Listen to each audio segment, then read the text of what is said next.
Good morning, good afternoon, good evening, wherever you are in this world of ours. I truly hope you're safe and above all healthy. I'm Aaron David Miller, a senior fellow at the Carnegie Endowment for International Peace, and welcome to Carnegie Connects, a series of virtual conversations on issues of critical importance to America and to the world. Today, I'm really pleased, truly pleased, to welcome to the show a friend and colleague of many years, Ambassador David Satterfield. I first met David when we were both working in the Bureau of Intelligence and Research. He on temporary assignment. I was doing Lebanon and Palestinians during the very fraught period in the wake of Israel's invasion of Lebanon in 1982 and the tragedy that followed for the Lebanese and for American policy that followed. David's had a distinguished career in the Foreign Service. I won't go into it in detail, only mention that he was appointed special envoy for Middle East humanitarian issues on October 15th of last year. Previously, he had served as the U.S. special envoy for the Horn of Africa. David has been a U.S. ambassador to Turkey, director general of the MFO, the Multinational Force and Observer Organization for Sinai, and his Middle East experience spans almost 40 years and includes assignments in Syria, Tunisia, Saudi Arabia, and of course, 2 tours in Lebanon. But what has always impressed me about David, aside from his diplomatic skills, are his analytical skills and his capacity to read the real estate of a complex region, I think, accurately, and to do so with great power and with great prescience. Seeing the world the way it is, I would argue, can be very discouraging, sometimes paralytic. But seeing the world the way it is critically important if we're going to have any hope of trying to change it. David, welcome to Carnegie Connects. Happy to be Before here. we don't have a lot of time and there's a lot to cover. Before we delve into the details of the current Israeli-Hamas war, I wonder if you might spend a minute giving us a 30,000-foot view of why you and I have agreed on this for weeks now.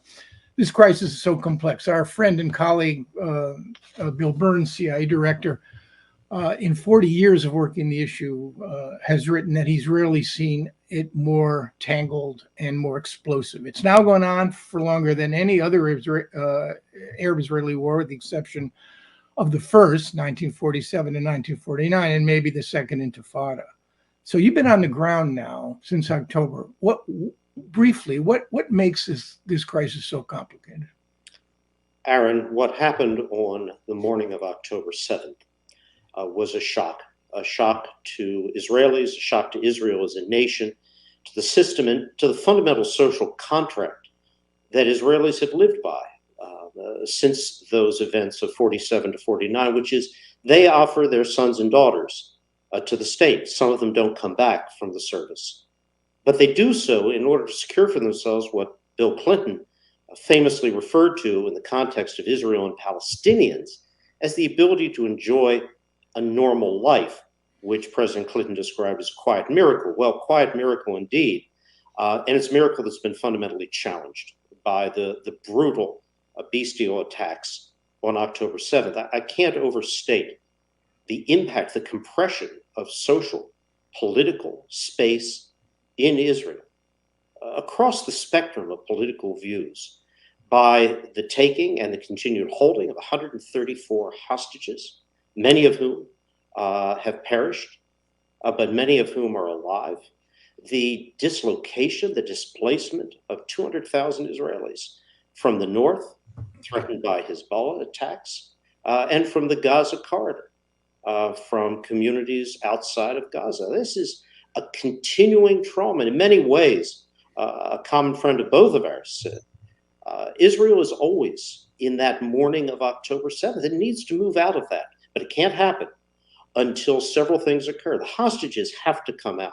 There has to be a resolution to the security challenge posed in the Gaza area in the north, but something else, Aaron. Prime Minister Netanyahu speaks of total victory in the campaign against Hamas. But in the discussions about what total victory means, there is a real world yardstick, a measure that can be applied, and it's twofold. Hamas must, at the end of this conflict, not be able to challenge, to deny governance and administration of the 2.2 million Palestinians in Gaza to anybody but themselves. They can't continue to have the ability to use violence threat to impose their will. That's point one. Point two, They cannot be in a position militarily to ever again rebuild the kind of challenge to Israel and Israelis, to Jews, that manifested on October 7th. Now, those are hard goals. They're being conducted in a campaign environment, Aaron, which is unlike anything the United States, with all of our military experience and might have ever had to do. It's a campaign fought in one of the densest populated places on earth. People can't go to safety to somewhere else. In Mosul, we evacuated over 1.3 million people to safety outside the city before we moved in. But there's no such potential here. You have to simply compress, and this is what Israel has done, more and more people to smaller and smaller places. It's an above ground and a below ground campaign. The metro, this vast tunnel network, adds a complexity here which no one anticipated when the campaign began. And finally, Aaron, Hamas. Hamas is, let's remind ourselves, correctly designated as a terrorist group. They care not a whit about the population, civilian population of Gaza. They've had 17 years in which to embed themselves in, below, among, beside the civilians of Gaza, who they ruthlessly have sacrificed, exposed to harm, in a calculated fashion. How do you achieve those goals, which Israel wants to see done, which we strongly support regarding Hamas, in this kind of environment? It takes time and it takes space. And here we come to my mission, which is right. I was just going to say, Dave, that you've been on the ground since October and you've seen the Israeli response, the blockade, the air campaign, which some argue is among the most intense of the 21st century, and the ground campaign, which has led to an exponential rise in Palestinian deaths and what we're now about to discuss, a humanitarian catastrophe for the 2.3 million people of Gaza. You have one traumatized community, Israel, living in the shadow of October 7. You have a second traumatized community, which is living in the shadow of what the Israelis, in an effort to destroy Hamas militarily and end its sovereignty in Gaza, has suffered. So if I were to ask you, well, I want to cover 3 points here. Number one, how would you describe the humanitarian situation, particularly on the issue of healthcare? I know you've talked at length about this.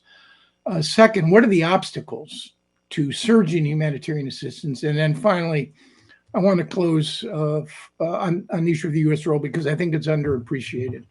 So first, on the situation as you see it now in February, as opposed to where we were on October 21st, when there were 0 trucks getting into Gaza. Yeah, Aaron, when Secretary Blinken, I, and then the president first came to Israel, 15 through 19 October, what we heard was Gaza's closed down. Not one pencil, not one drop of water, not one drop of fuel is going to enter. Well, that wasn't a sustainable position.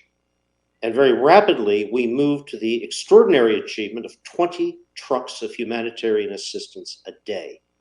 That was as of 21 October. It's not all that long ago. Where are we today? When Nitzana and Kerem Shalom crossings and inspection points are fully open and functioning, that's been a challenge because of demonstrations.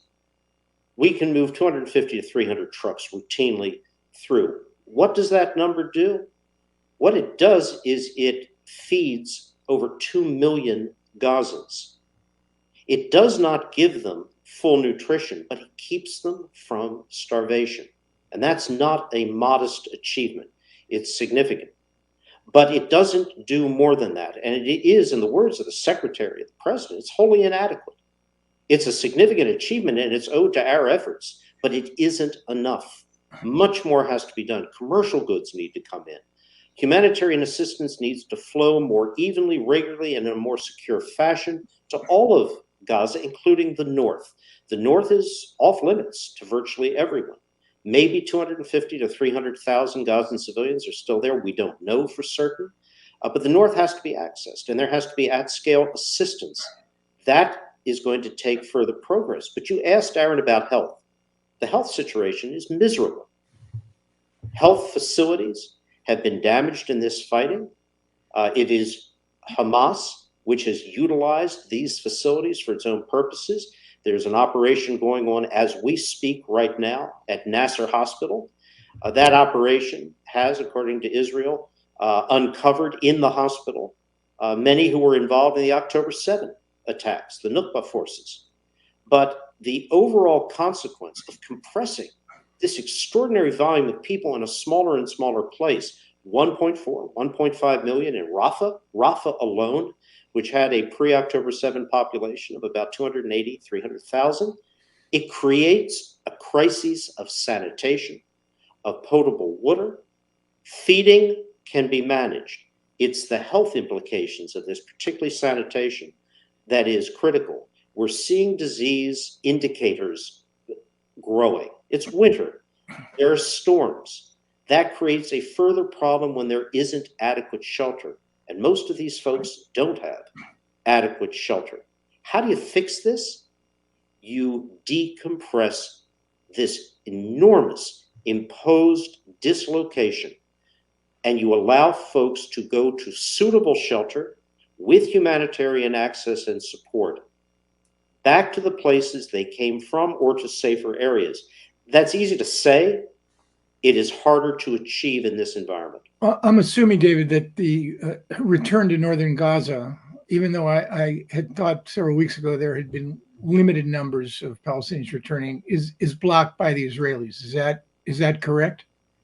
The IDF is still engaged in kinetic activities in Gaza City and other places in the north, despite the campaign that began there in late October. Hamas has emerged again. It's fired rockets from Gaza City. It's challenged the IDF at numerous locations in the north. It's a dangerous place to be. The damage to roads have created a further obstacle. But despite all of this, we have insisted, the president, secretary, there's got to be access to the north, and it's got to be at-scale humanitarian assistance provided. Yeah. I'm assuming, if I were to ask you, what is the one key not to solving the humanitarian situation and beginning reconstruction? What is the one key to addressing the situation that now exists on the ground? Is it a extended pause, cessation of military activity for an extended period of time? Is that the single most important change that needs to occur before the international community, UN agencies, I want to get to UNRA in a minute, can even hope to do more than feeding 2 million people? Is that the key? It is indeed, Aaron. Without an enduring ceasefire, and that ceasefire must be part of a hostage release, we do not support a standalone ceasefire. That would be a gift to Hamas. It's not something that we have supported or would support. But a hostage release, which is accompanied by a prolonged ceasefire or rolling extension of ceasefires or pauses, this would give the international community, it would give Israel the opportunity to see the at-scale movement of humanitarian assistance and commercial goods moving throughout all of Gaza. And by the way, it's also an opportunity to begin the decompressing of the trauma in Israel as they see their and our citizens come out. It's absolutely essential. Without a ceasefire, Aaron, what we all are doing, the U.S., the international humanitarian community, is dealing around the margins to prevent or mitigate a still worse situation emerging. It's not moving the needle further into the green. Right. I know you can't talk about the hostage negotiations, let alone the nature of the impasse that now separates Israel and Hamas in the negotiations. I'm wondering, though, whether or not Ramadan and Rafah, to some degree, have perhaps begun to accelerate the calculations of both Israel and Hamas. And I have to remind myself, despite external pressures from any number of quarters, this conflict has been driven. I have to remind myself of this every single day because the Middle East is littered with the remains of great powers who thought wrongly they could impose their wills on smaller ones. That this is the trajectory of this conflict is driven by Israeli needs and requirements and Hamas's needs and requirements. and that's a very difficult proposition, I think, to accept. But is it possible to imagine that we could be looking at? I know there's been some progress, and I know nothing is certain on this score. But has the urgency in your judgment, and I'm not asking you to comment on the details, has the urgency of the situation, which is the one factor that usually brings successful negotiations to a close, has that increased in your judgment? Without going into the details, Aaron, I believe it has. We believe that a deal is possible. It's not there yet, but we see it as an achievable thing. Yeah. There are difficult issues involved in concluding that deal, but it can be done. And look, Hamas has suffered by this military campaign. There is no question that as Israel has advanced, has entered the tunnels, has gotten much better information on leadership structures, the way they worked, they're feeling squeezed. So yes, I think there are building pressures. In Israel itself, I think the urgency here is simply a national urgency. People want to see the hostages come out. Right. But I would say they want to see them come out at a price, and there's an understanding there will be a price to be paid, as there have been in previous such situations. But it's a price that has to be commensurate with what is being achieved in terms of, we hope, everyone coming out. Before we leave the assistance question, I've got a couple points I want to raise with you. Number one is on UNRWA. Allegations of complicity of a dozen or so employees, further charges by the Israelis that as many as 10% of the, 13,000 during normal periods, UNRWA staff now down to 3,000. Suspension of assistance by the United States and others. Can I assume that our position on UNRWA right now is to identify other UN agencies and NGOs, WFP, UNICEF, and others, Aaron, through which we're going to channel our assistance? Several points. First, the executive branch of the administration has suspended assistance to UNRWA. Second, Congress has made clear in the several different legislative vehicles that have emerged from the Senate that U.S. funding for UNRWA, this is all of UNRWA, will stop. It's not a suspension, it is a prohibition on providing further funding. We believe, third critical point, that the functions performed by UNRWA right now that are relevant to the situation in Gaza, delivery of assistance, logistics and management of that delivery, the feeding programs that UNRWA itself manages as opposed to delivering to others, the system of medical care UNRWA directly provides, its shelter program, those need to be sustained. And the way to sustain them in this situation, given our own suspension, given the congressional so far mandates that UNRWA will not be funded in the future, is to find a way to continue the UNRWA functions. Now, UNRWA and its staff are the largest by far single entity in Gaza for provision of this kind of assistance. World Food Program has 70 staff in Gaza. UNRWA has 3,000 engaged in these particular operations, 13,000 overall. We are working aggressively as possible with the UN family, with UN agencies, to see how these key functions can be sustained as we look at the months ahead. But we're not going to fund, you don't have to answer this or respond to it. I'm assuming, given the congressional input here and the nature of our polarized politics, maybe on this issue it's not so polarized among Democrats and Republicans, that UNRWA, as far as the United States is concerned, in terms of our direct support, UNRWA is probably going to be closed for the season. Aaron, that is certainly what we see as congressional bipartisan intent. Yeah. Okay, another question, Dave, on diversions. This has been diversion of assistance, both commercial assistance through Egypt or UN and NGO related assistance. Your view, has Hamas been successful at all, or do you have any reports, allegations Has a single Israeli ever approached you and said, David, Hamas is diverting assistance? Maybe unpack that for us. Sure. No Israeli official has come to me, come to the administration with specific evidence of diversion or theft of assistance delivered by the UN in the center or the south of Gaza. The north's a different story, since October 21, when assistance resumed. Is there Hamas presence amongst UN staff? Absolutely, without question. Does Hamas have its own interests in using other channels of assistance, Palestinian Red Crescent Society, to shape where and to whom assistance goes? Without question.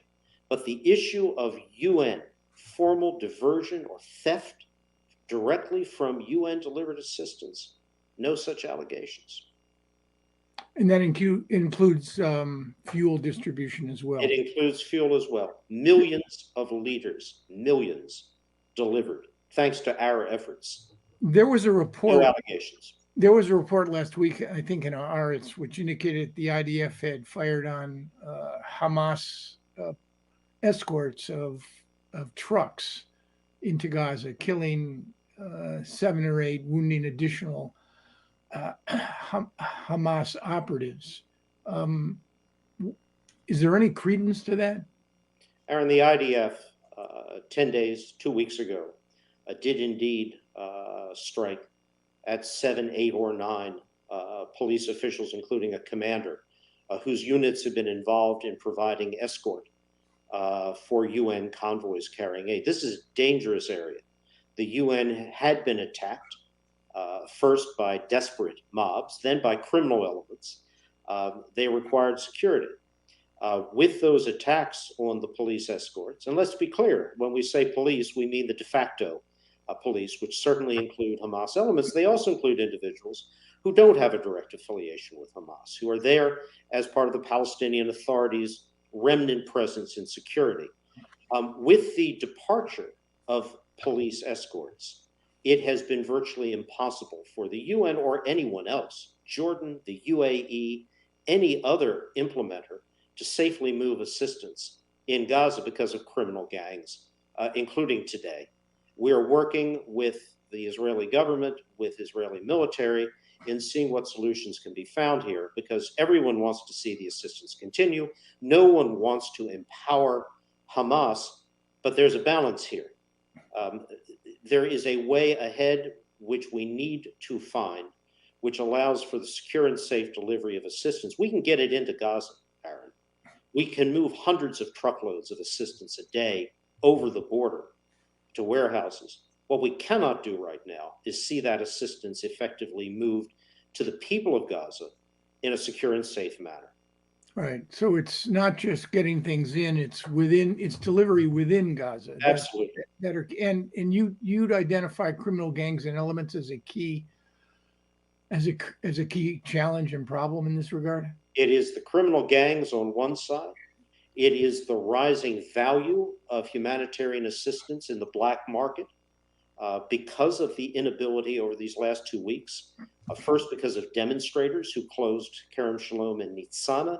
Now, because of the attacks on UN convoys and others, the value of things has risen, which only feeds a vicious cycle to impel more criminal activity. The solution here is to be able to again move at scale distribution in a safe and secure manner. That's going to require some form of security escorts to return. Right. I want to move on to the U.S.-Israeli relationship, but one last question on assistance. And I realize you're working with the Israelis and the Egyptians. I'm not trying to put you in a difficult position, but to what degree are each of those actors, particularly on the Israeli side, given the toxic environment in Israel against the provision of humanitarian assistance into Gaza? For any number of reasons, the Israeli press, Israeli television are not carrying much in the way of, by and large, mainstream Israeli media on the suffering and desperation of Palestinians in Gaza.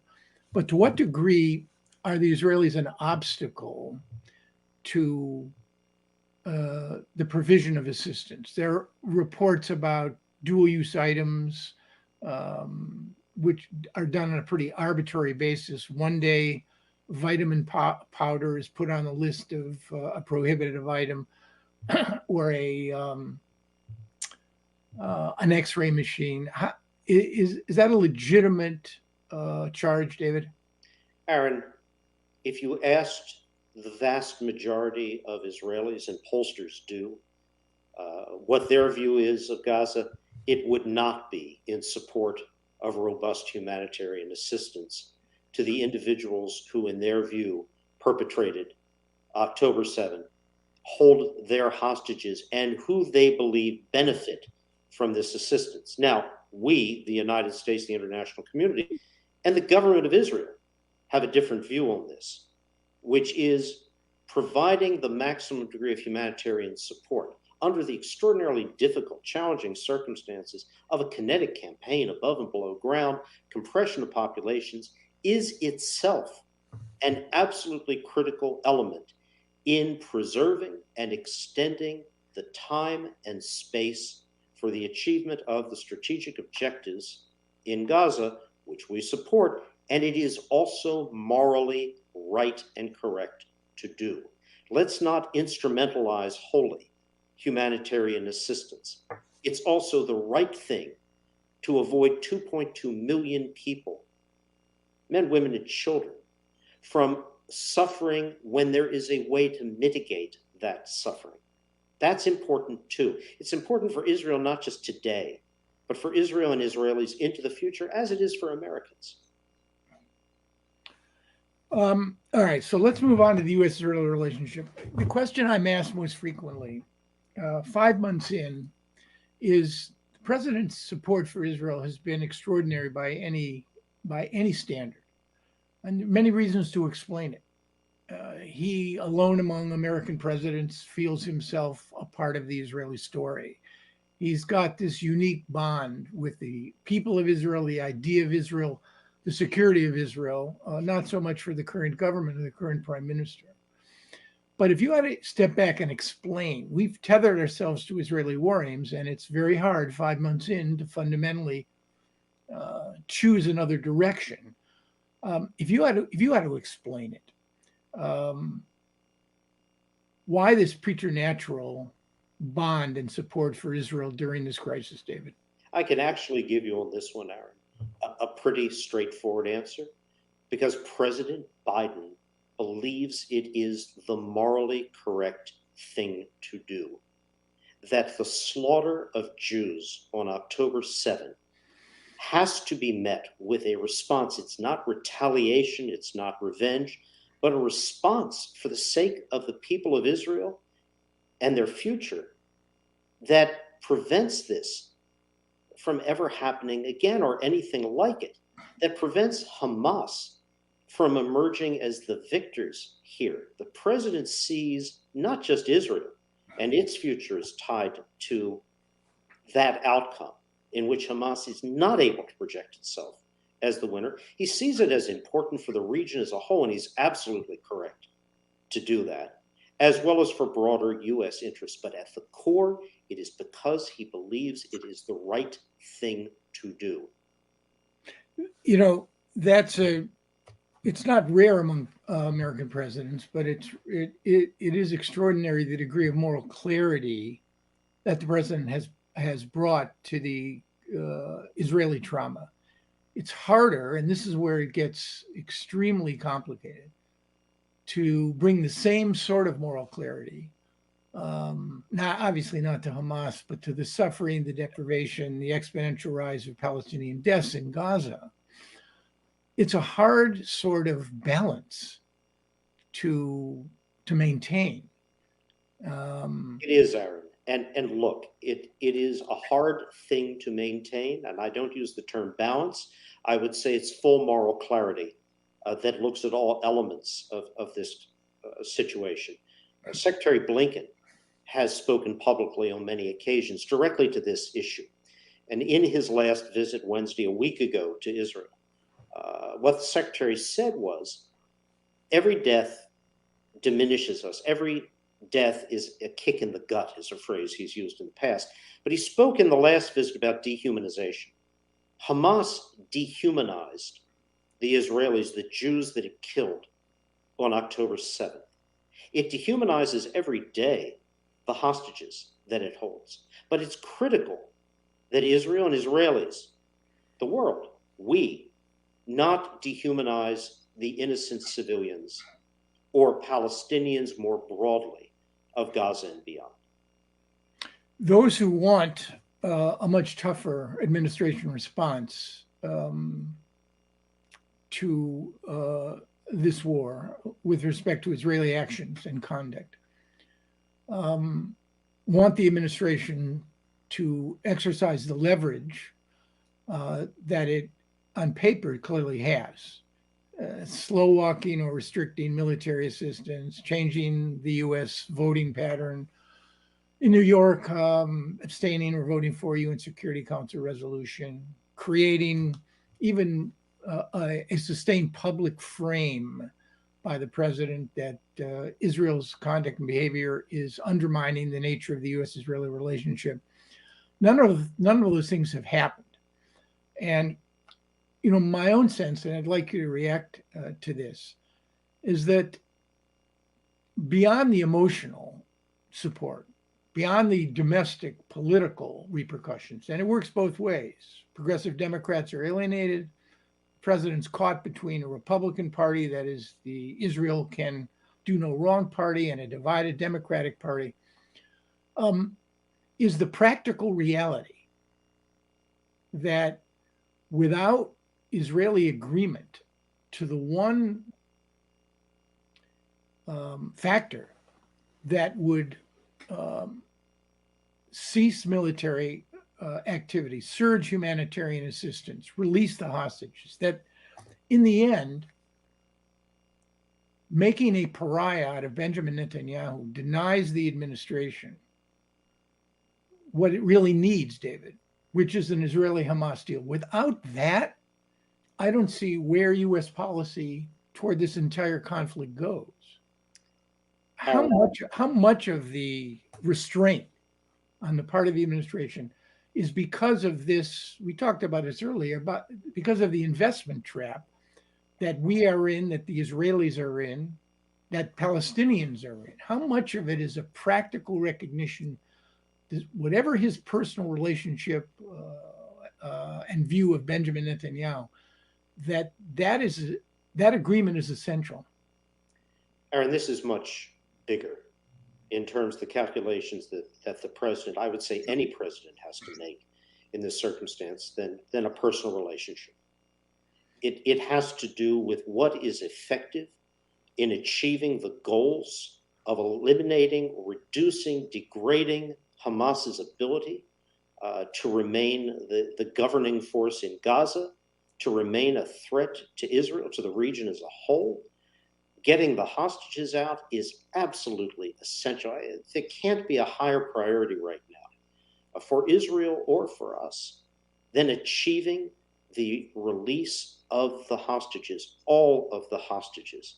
Everything else is subordinate to or secondary to that critical goal. And the president concludes rightly, I certainly believe, that to threaten the fundamental pillar of support right now for Israel, our military assistance, would both be wrong to do in a moral sense, but also absolutely counterproductive to the objectives we want to achieve. What would it give to Hamas to see that kind of step taken?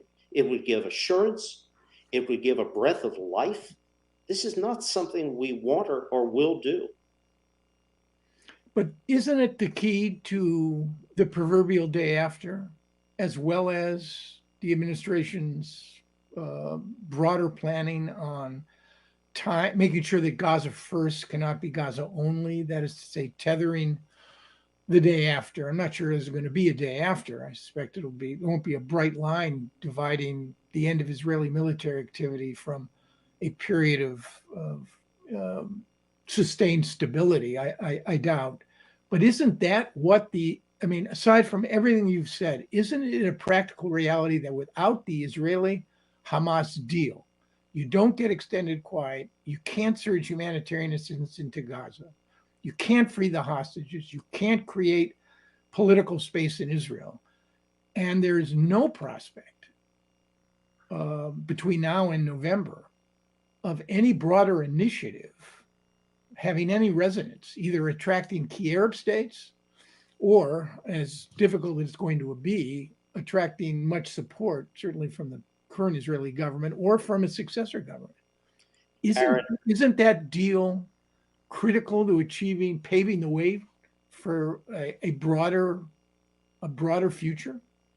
Aaron, all of my efforts are focused on trying to take us to a day before that offers the possibility, the hope of a day after, with all of those things you talk about. A hostage release, the attendant extended ceasefire is absolutely critical to getting all of those things that make that day before, hard as it is, possible, so that you've got a chance of getting to the much more difficult day after propositions. Yeah, you cannot flip the sequence, but I want to be very clear here. There's much chatter in the press about an elaborate complex of arrangements that the U.S. sees hostage releases as a subordinate element of a deal on Palestinian statehood, on the Saudi deal with Israel. Let me unpack that for a moment. Yeah, please. It is getting the hostages out. It is getting an enduring ceasefire that is attendant to that rolling release. It's getting humanitarian assistance in, and it is seeing if a greater stabilization of the situation on the ground can be achieved that allows the broader aims with respect to Hamas's threats and challenge to be achieved, that time and space that I spoke of. That's what's most important. All those other good things are out there in some more distant sense, but you will never get to them minus the priority of getting the hostages out. I mean, you and I know, based on our own experiences with Middle East negotiations, that they tend to have two speeds, slow and slower. That's clearly proven the case with respect to any deal on hostages between Israel and Hamas, and it's most likely to prove true in terms of creating any broader frame for the future. We've talked about Israel and Hamas, and I know this is not your brief, David, but I wonder if you could offer a few comments on the regional piece of this. Some people argue we are now in the midst of a regional war. I don't see it that way, although it's quite an extraordinary situation where you have these multi-fronts. The Houthis threatening shipping in the Red Sea, pro-Iranian militias threatening American assets and personnel in Iraq and Syria, and a hot, by any standard, Israeli-Lebanese border that has maintained a certain escalatory threshold, which has prevented a broader conflict, which actually just might get you into a regional war, including a conflict between the United States and Iran. But I wonder if you could offer any comment on the regional dimension of this and the administration's concept of deterrence. Sure. And let me start by saying the administration correctly does not see a regional conflict as inevitable or even likely. And that starts with the situation in the north. Let's talk about what didn't happen on October 7th. Neither Iran nor Hassan Nasrallah chose this moment, I suspect to the great disappointment of Yahya Sinwar, to launch a full-out offensive against Israel. They did something else.